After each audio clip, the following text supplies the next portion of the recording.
Positivism, wrote Guizot in his Meditations, is a word, in language a barbarism, in philosophy a presumption. Its genius is sufficiently indicated by its chosen name, in which it qualifies itself, not like other disciplines of thought, by its object, but by a boast.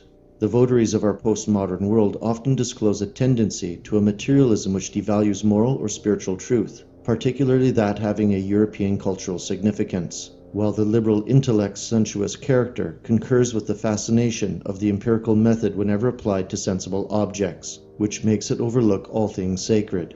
It thus becomes so inflated by its brilliant success in detecting and explaining the laws of a second nature, that it forgets the implication of a first cause, which constantly presents itself to the reason in all the former, thereby lapsing into the hallucination that it can construct a system of things from secondary causes alone. This proclivity to representationalism, which is an infirmity and vice of the fallen mind, is the core philosophical process of positivism, perfectly embodied by contemporary liberal methodology. When this errant philosophical system becomes politicized, however, such as occurs today, with cultural Marxist elements, one achieves a weaponized rationale capable of wiping clean the customs of an entire civilization. A key development arising from this ideology has been the constructed and controlled perception of time. It has become commonplace now to speak not of some actual date, but of the current year.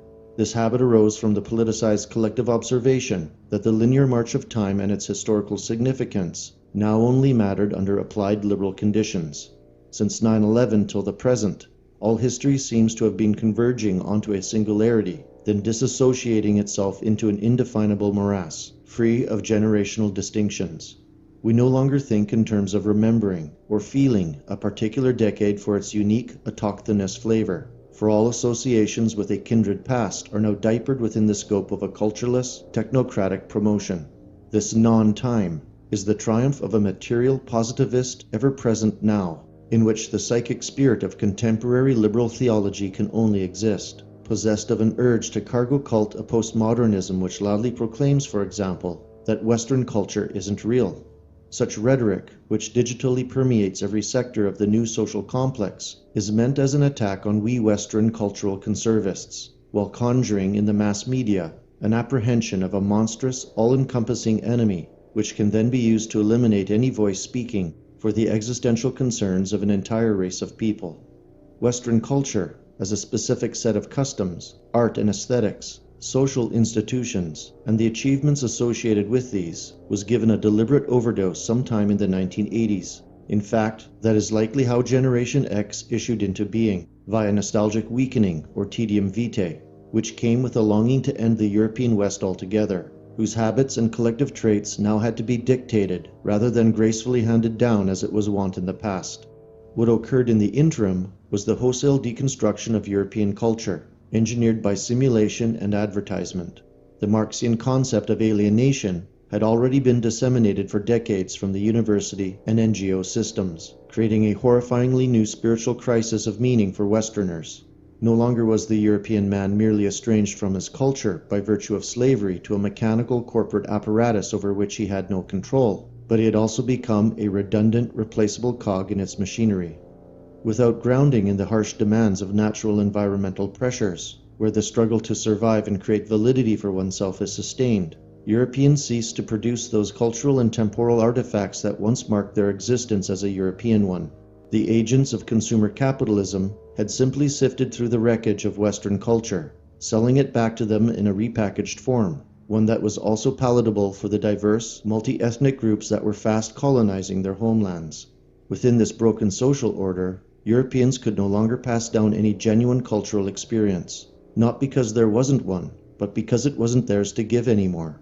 And what the vast majority of so-called nationalists have been too terrified to admit to is that the cultural appropriation of this reworked Western culture was already accomplished a long time ago. Moreover, the globalist philosophical system, which cannot explain reality nor present it in any concrete form, lest it lose metaphysical authority, operates solely via abstract, psychologically refined counter-symbols to impress itself into the collective consciousness of its victim target group.